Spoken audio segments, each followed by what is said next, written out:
हे नाथ, आपको नाथ क्यों बोलते हैं? बद्रीनाथ, केदारनाथ, जगन्नाथ, द्वारिका नाथ, श्रीनाथ, ये नाथ शब्द का मतलब क्या होता है? नाथ शब्द का मतलब होता है स्वामी, नाथ शब्द का मतलब होता है रक्षक, नाथ शब्द का मतलब होता है पिता। आप किसके नाथ हो? बोले अनाथों का नाथ हूं। तो बोले नाथ, मुझसे बड़ा अनाथ कोई नहीं है, मेरा कोई नहीं है संसार में।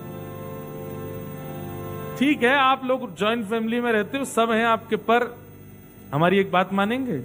6 महीने के लिए रिजाइन दे दो अपने काम से, कुछ मत करो, घर पड़े रहो। पत्नी को बोलो जाओ तुम काम करो, हम क्या आराम करेंगे हम। नहीं, 1.5 महीना में पत्नी कोई खनकने लग जाता नहीं है काम पे। पूरे दिन काम करो, फिर रात में आके रोटी तो बना दिया करो कम से कम। बच्चे ऑस्ट्रेलिया आ गए पढ़ने के लिए, लेकिन अब भी पिताजी पैसे ट्रांसफर करवा दो। अरे बेटा वहीं कमा ले, कुछ नहीं हो रहा, पढ़ाई भी करो काम भी करो, कैसे चलेगा, आप ही भेज दो। वहां से माता पिता को भी अखरने लग जाओ। ठीक है, हम कोई बुराई नहीं कर रहे, माता पिता करते हैं, बहुत परिश्रम करके बेचारे बच्चों को पढ़ाते हैं, पैसे भेजते हैं, सब करते हैं। पति पत्नी आपस में एडजस्टमेंट करते हैं, कभी उसका काम नहीं है तो दूसरा संभालता है, दूसरे का नहीं। पर अगर ये लॉन्ग टर्म हो जाए ना तो सह नहीं पाएगा दूसरा, तो फिर कौन है अपना? कोई भी नहीं। लेकिन आप चाहे करोड़पति हो जाओ, चाहे रोडपति हो जाओ, आपके लड्डू गोपाल आपको नहीं छोड़ेंगे। आप बहुत बड़े बंगले में रहने लग जाओ तो भी आपके संग रहेंगे, और आप किराए के मकान पर चले जाओ तो भी आपको नहीं छोड़ेंगे। वही है अपने, और कोई नहीं है। तू दानी हो भिखारी, तू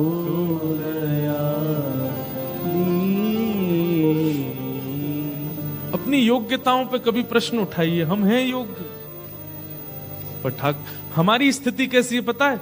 मुझे पसंद नहीं कि कोई व्यक्ति ऐसी बात बोले, और अगर वो व्यक्ति ऐसी बात बोल देता है तो कल से मैं अपने घर के द्वार बंद कर लेता हूं, इसको मेरे घर आने मत देना, ये ऐसी बातें बोलता है, ये ऐसे काम करता है। पर हम सब वो काम करते हैं जो ठाकुर जी को पसंद नहीं, पर कभी अपने द्वार बंद किए, कभी अपना मार्ग बंद किया, कभी अपने सत्संग को बंद किया? कभी नहीं। क्या हम कामी नहीं? क्या हम क्रोधी नहीं? क्या हमारे अंदर लोभ नहीं? क्या हमारे अंदर द्वेष नहीं? क्या हमारे अंदर ईर्ष्या नहीं? सब कुछ तो है। लेकिन कितने बड़े क्षमाशील हैं ठाकुर जी, सब कुछ क्षमा करते हैं। महाप्रभु जगन्नाथ जी के कान नहीं है, पता है आपको? उनके कान नहीं है। आप कहोगे ये कैसी बात, कान नहीं? कान हैं, पर वो कान ऐसे छुपा के रखते हैं अपने। क्यों छुपा के रखते हैं? बोले अगर कहीं दूर कोई मेरा भक्त मुझे पुकारे और मैं उसको कृपा करने के लिए जाऊं, तो मेरे जाने में ये बलभद्र सुभद्रा मुझको कहेंगे कहां जा रहे हो? अरे उसके यहां जा रहे हो, वो तो नीच है, वो तो ऐसा है, वो तो ऐसा है।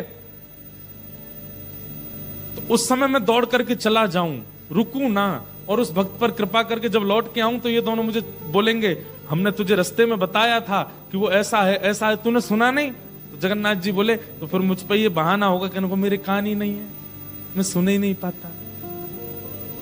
इसलिए ठाकुर जी अपने कान छुपा के रखते हैं कि ये बलभद्र सुभद्रा। आप देखो अभी रथ यात्रा भी थी, जगन्नाथ जी अलग से कपड़े ऐसा मुफलर सा पहनते हैं, यहां से यूं कान ढक के रखते हैं अपना। क्यों?